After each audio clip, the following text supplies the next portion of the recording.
Glória a Deus, aleluia. Permaneça de pé só por mais alguns instantes. A paz do Senhor Jesus, amém. Eu te convido a abrir a palavra de Deus em Lucas, capítulo de número 7. Estaremos lendo a partir do versículo de número 11. Evangelho segundo escreveu o doutor Lucas, e o capítulo é o 7 e o versículo é o 11.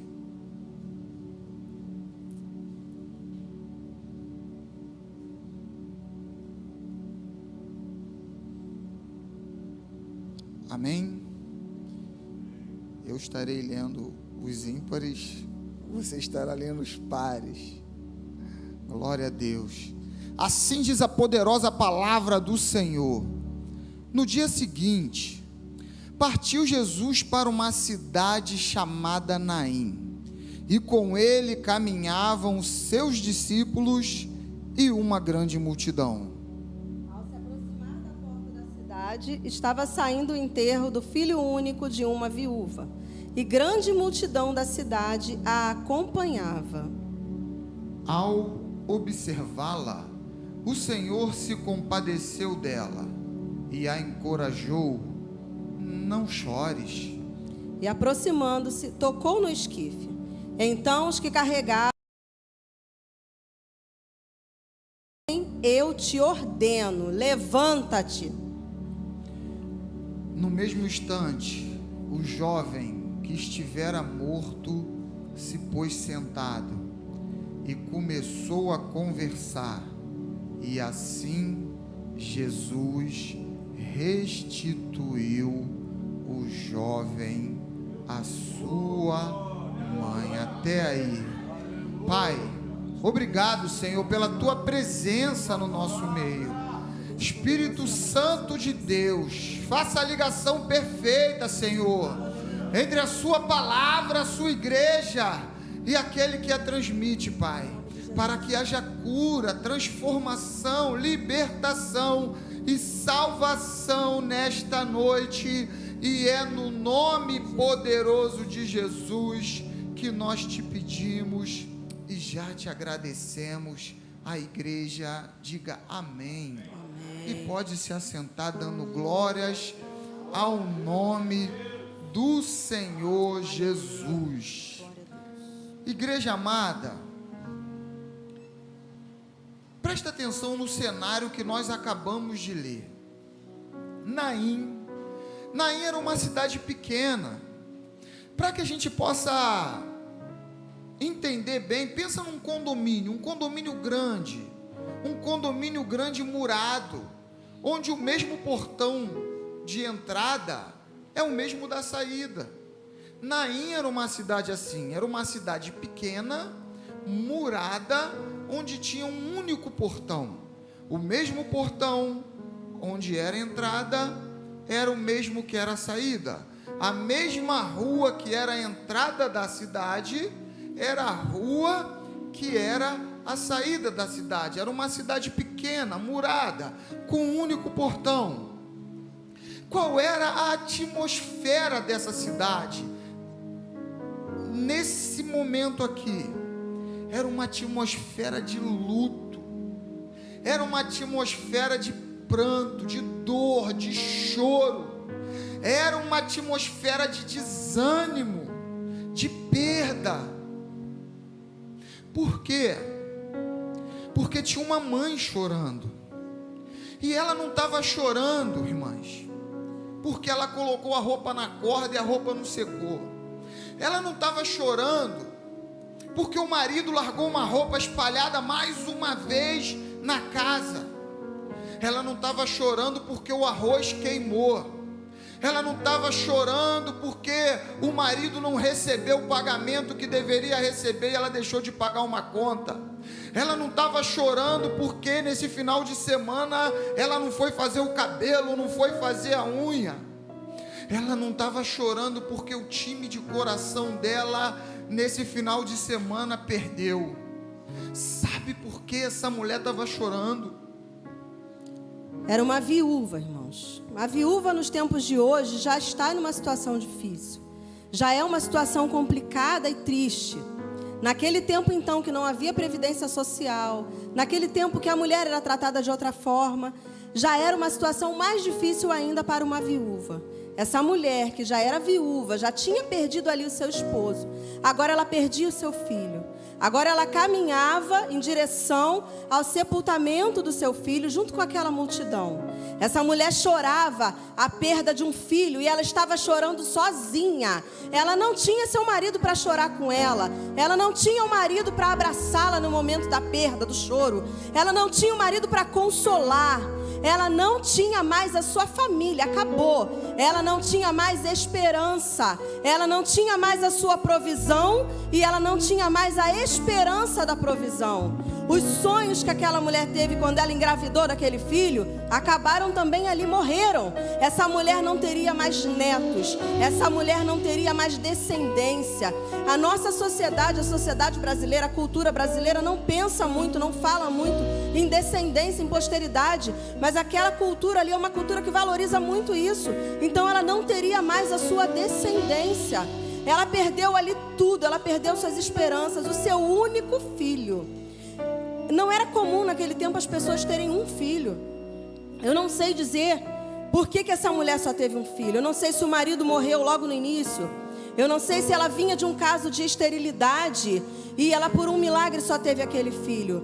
Eu não sei se ela já havia perdido outros filhos, mas o fato é que esse era o filho único daquela mulher que já estava sozinha antes. Sem esperança, sem nada mais para aguardar, sem nada mais para sonhar, sem um futuro pela frente. Ela olhava para frente, para o futuro, ela não via mais nada.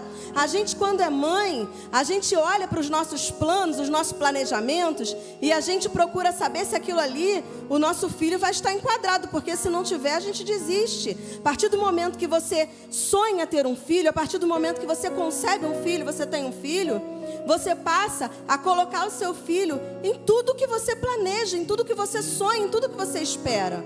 Aquela mulher não ia ver aquele filho se casar. Aquela mulher não ia ver o filho se formar numa faculdade, talvez. Para ela, tinha acabado. Sem família, sem marido, sem filho, sem sonho, sem esperança, sem provisão. A palavra do Senhor diz assim: no dia seguinte, partiu Jesus para uma cidade chamada Naim. No dia seguinte. Seguinte é o quê? Você lembra do centurião de Cafarnaum? O centurião de Cafarnaum chamou a atenção de Jesus pela sua fé. Jesus chamou os discípulos e falou: olha, nem lá em Israel eu vi tanta fé assim. Mas e agora? O que nessa mulher chamou a atenção de Jesus? Ela não clamou, ela não orou, ela não chamou atenção.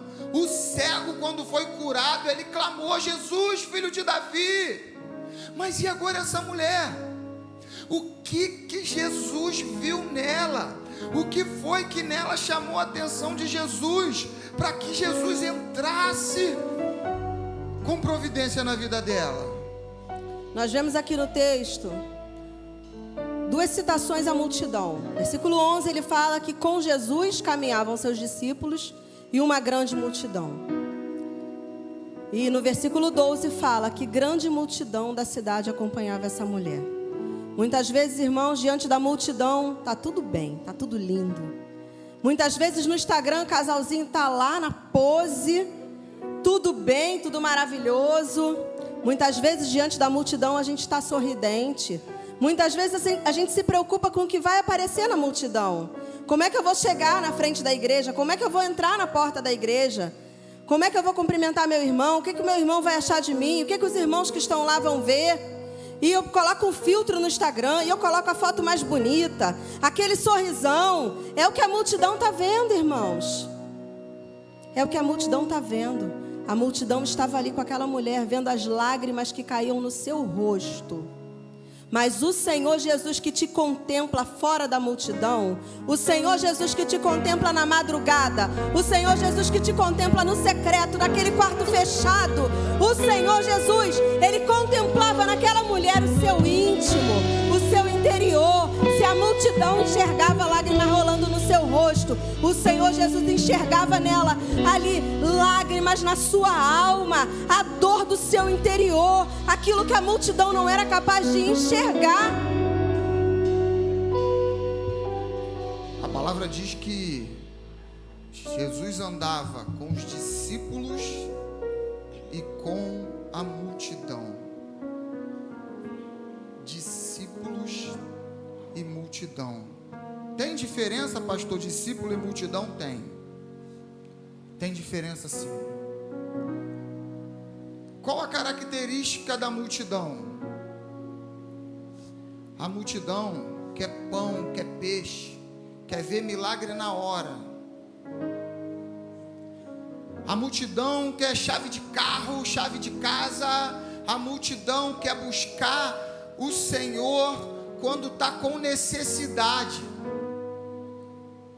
Qual é a característica da multidão? A multidão é inconstante. Como assim inconstante? Se o negócio está bom, a multidão está junto. Quando o negócio aperta, a multidão se afasta. Qual é a característica da multidão? A multidão, quando é repreendida, sai, a multidão foge. Por quê? Porque a multidão quer carícia no seu ego, a multidão quer aguinha na colher. Mas e o discípulo? O que o discípulo quer?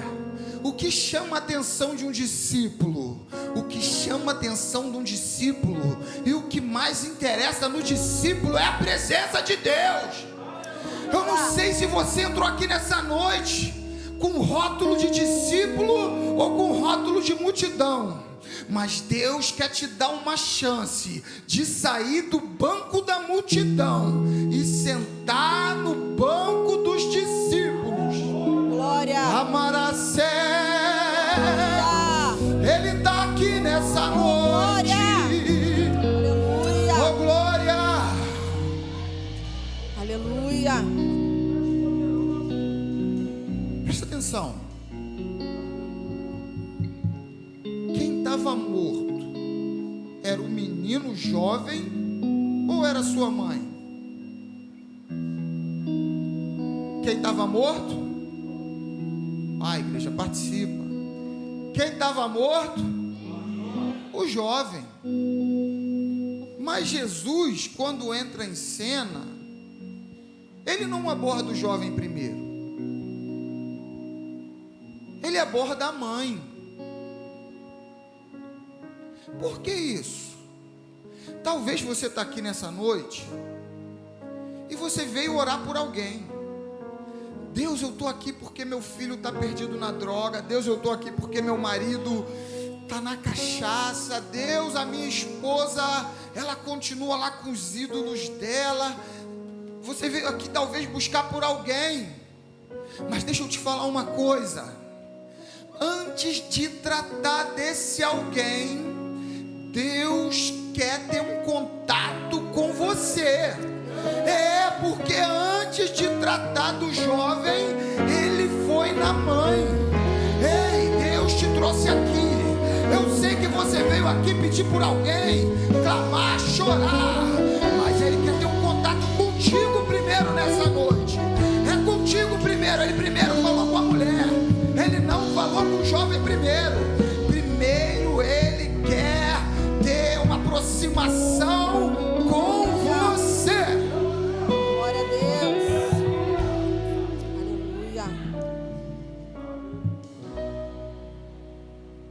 Aleluia. Aleluia. Essa multidão estava ali com essa mulher. E nós vemos que nem os discípulos nesse momento, nem a multidão pôde fazer nada por essa mulher. Quem pôde fazer algo por essa mulher foi Jesus. O mesmo Jesus que está aqui nessa noite. É o mesmo Jesus que te contempla. É o mesmo Jesus que vê o teu interior. É o que estava ali. Muitas vezes aquele que a gente quer agradar, aquele para quem a gente quer parecer bonito, não vai poder fazer nada por nós.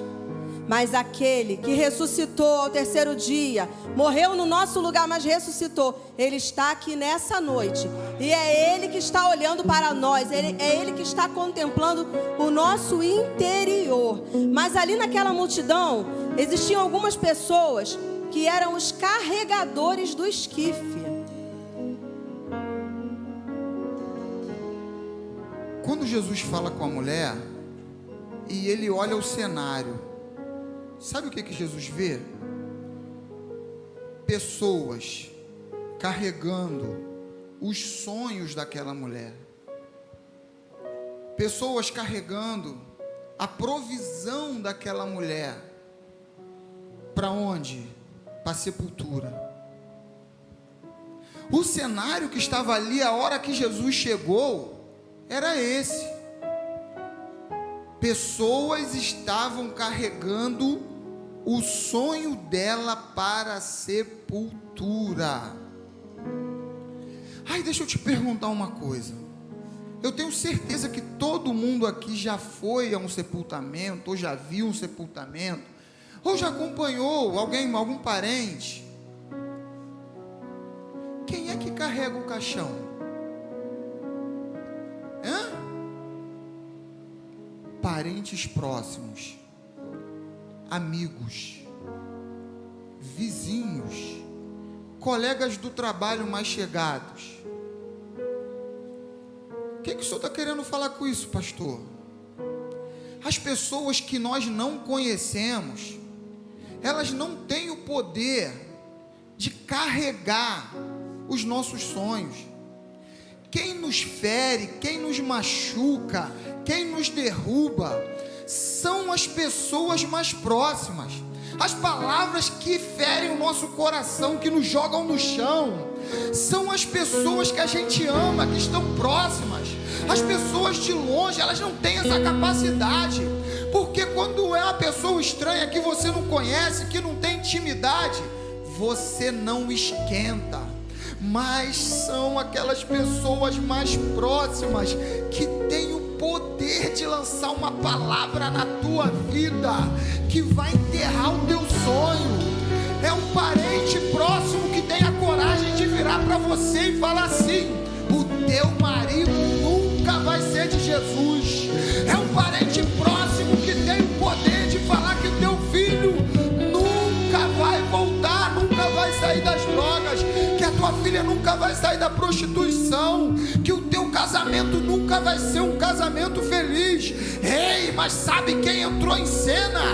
Aquele que tem todo o poder no céu e na terra.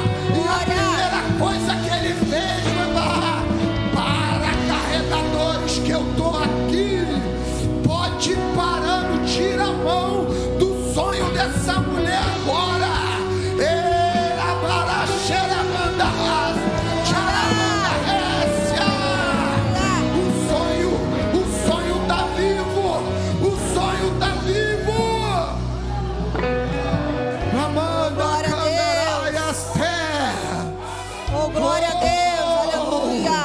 Os carregadores vão ficar com cãibra. Os carregadores vão ficar com cãibra. Aleluia. Aquele menino estava morto em um esquife. Aquele menino estava sendo carregado em um esquife.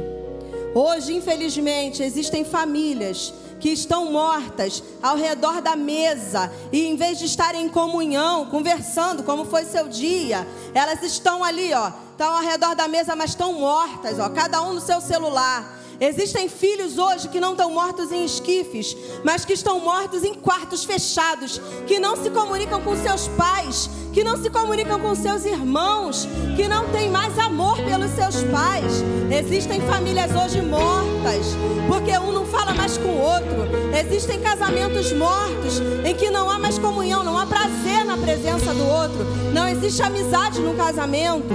As pessoas não querem mais estar juntas. Está em casa, mas está cada um para um lado. Não está nem aí para a hora de chegar está em casa. Existem famílias mortas, existem homens e mulheres mortos em leitos de adultério, existem pessoas mortas nas suas próprias vontades, existem pessoas mortas falando assim: eu quero é ser feliz, eu quero satisfazer o meu ego. Existem famílias hoje morrendo porque as pessoas não querem ouvir a voz de Jesus. Mas eu quero liberar uma palavra para você nessa noite. Dá a mão aqui para a gente profetizar junto, em nome de Jesus. O Senhor Jesus, que levantou aquele menino ali, que tirou o menino do esquife, Ele não está vindo de Cafarnaum, Ele não está vindo de Nova Iguaçu, Ele não está vindo do Jardim Canaã. Ele já está aqui nessa noite e Ele já está trabalhando em favor da sua família. Oh, aleluia! Aramanda sobe cantarai, barabassuli cantarai. Oh, glória! Oh, aleluia! Oh, glória a Deus! Oh, glória!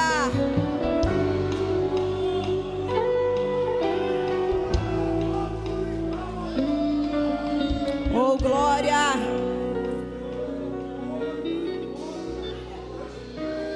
Jesus é o único que tem o poder de tocar naquilo que está morto e trazer a vida.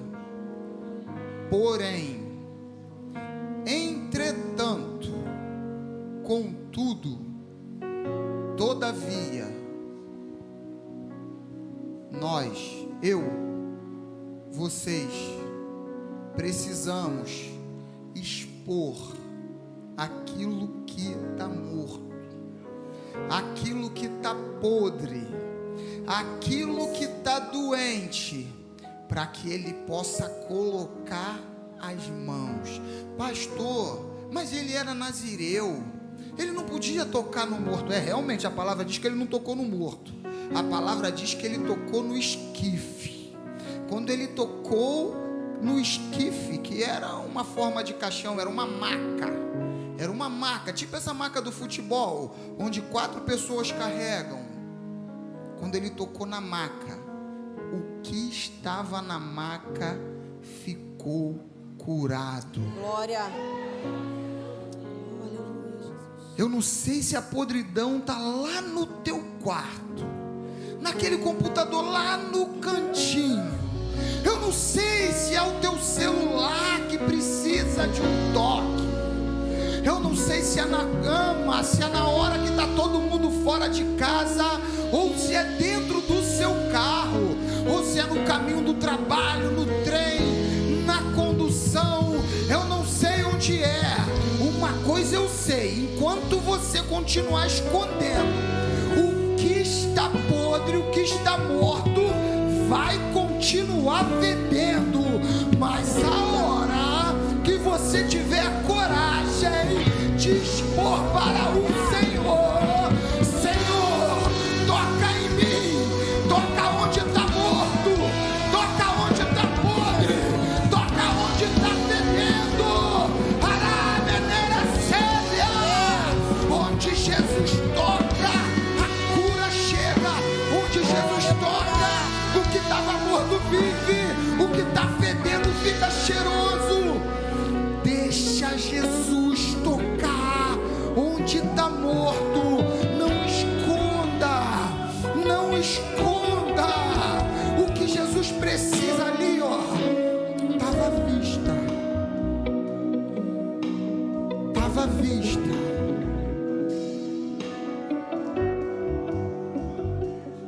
Havia um cenário antes de Jesus chegar, cenário de pranto, cenário de dor, cenário de acabou, cenário de desesperança. Mas Jesus chegou e mudou o cenário. Jesus chegou trazendo um novo começo. Jesus chegou para mudar aquela história. Olha, o ano está acabando e muitas vezes a gente fica esperando. Quando o ano virar eu vou fazer isso. Quando chegar o ano novo eu vou fazer aquilo. No ano que vem eu vou ser diferente. Ei, é nessa noite que o Senhor Jesus quer mudar a sua história. É nessa noite que o Senhor Jesus está trazendo um novo começo para você e para a sua família.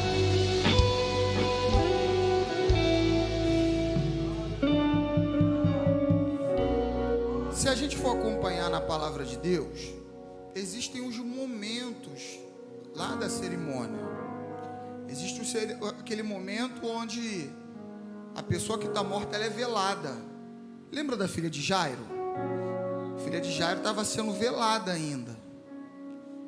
Existe um momento igual a esse, onde o cortejo está passando pela cidade em direção ao cemitério. E existe o momento lá do Lázaro, onde já foi enterrado. Aí para pensar comigo. Se o cortejo parou no caminho, alguém vai ficar sem trabalhar. Glória. Sabe por quê? Porque havia uma cova preparada para os sonhos daquela mulher. E a cova tinha exatamente o tamanho daquele jovem. O coveiro, fazendo o trabalho dele, ele preparou todo aquele momento. Então existia ali 7 palmos preparados. Preparados para quê? Para enterrar toda a história daquela família. Toda a história daquela mulher estava preparada para ser jogado naquela cova e ser enterrada e ser esquecida. Se aquela mulher não tivesse ainda pai e mãe, sabe qual seria o destino dela agora? Uma viúva sem filho, provavelmente seria prostituta ou ia mendigar. Porque quando os cobradores de impostos chegassem na casa dela, e Roma cobrava com força, quem ia pagar o imposto dela? Como é que ela ia fazer para imposto? Se quem trabalha é o marido. Nessa sociedade, nessa cultura, o provedor é o homem. Mas sabe quem entrou em cena? Aquele que manda o coveiro de folga. E tem cova preparado para a família aqui. Tinha cova preparado para a tua casa. Tinha cova preparada exatamente com o tamanho da tua casa. Mas Jesus nessa noite está botando o coveiro de folga. Se ele fez a cova, ele vai ter que fechar a cova. Porque alguém vai chegar lá e vai falar assim: daquele fulano, eu lembro qual aquele drogado, aquele viciado, ele aceitou Jesus, a morte não tem mais poder sobre a vida dele. Manara sede candarábia.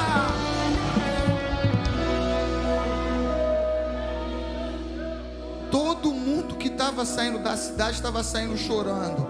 Agora está todo mundo voltando. Já tinha gente, e aí a conjectura, permita o pregador fazer essa conjectura. Você imagina as pessoas já recolhendo as coisas lá da casa da viúva. Vamos recolher tudo, já era, ela não tem mais jeito agora. Daqui a pouco começa a voltar a viúva com o menino dando glória, e a multidão e a cidade toda glorificando o nome de Jesus. E a viúva fala assim: ei, que você está botando a mão nas minhas coisas agora? Nós tivemos um encontro que mudou a nossa história. Nós tivemos um encontro que nos deu um novo começo. Tira a mão do que é meu. Só quem toca a mão na minha família, no meu filho, na minha casa, é o Senhor Jesus. Em nome de Jesus, o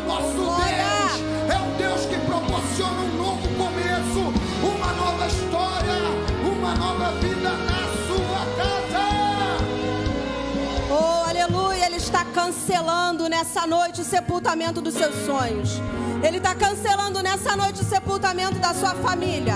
Ele está cancelando nessa noite o sepultamento do seu casamento. Oh glória, noite de um novo começo. O Senhor está trazendo aqui um novo começo. Ele está sepultando nessa noite a falta de relacionamento entre pais e filhos. Ele está sepultando nessa noite a discórdia entre casais. Ele está sepultando nessa noite tudo aquilo que não vem dele. E é hora que você vai tomar de volta aquilo que é seu, porque o Senhor Jesus restitui.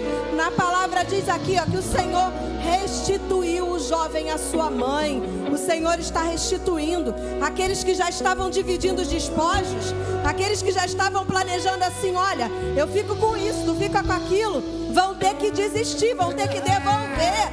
Oh, aleluia, porque Ele cancelou. Ele cancelou. Oh, glória. Oh, aleluia. Jesus está proporcionando um novo começo. Se a gente parar para analisar, nós vamos ver, pelo menos o que está aqui, que Jesus, ele não chega nem a entrar na cidade. Está dizendo aqui que a multidão do cortejo fúnebre estava saindo e que Jesus estava chegando com a comitiva dele. Se Jesus, passando perto, ele faz essa transformação, imagina você abrindo a porta da sua casa, abrindo a porta do seu trabalho, abrindo a porta do seu ministério, da sua vida e falando: Senhor, toca que eu preciso. Toca que eu preciso de vida, eu preciso de mudança, de transformação, eu preciso da tua presença. Deus, eu não quero ser multidão, eu quero ser discípulo, porque na sua palavra está dizendo: ide por todas as nações e fazer discípulo. Não está pedindo para fazer multidão, a palavra diz: ide e fazer discípulo.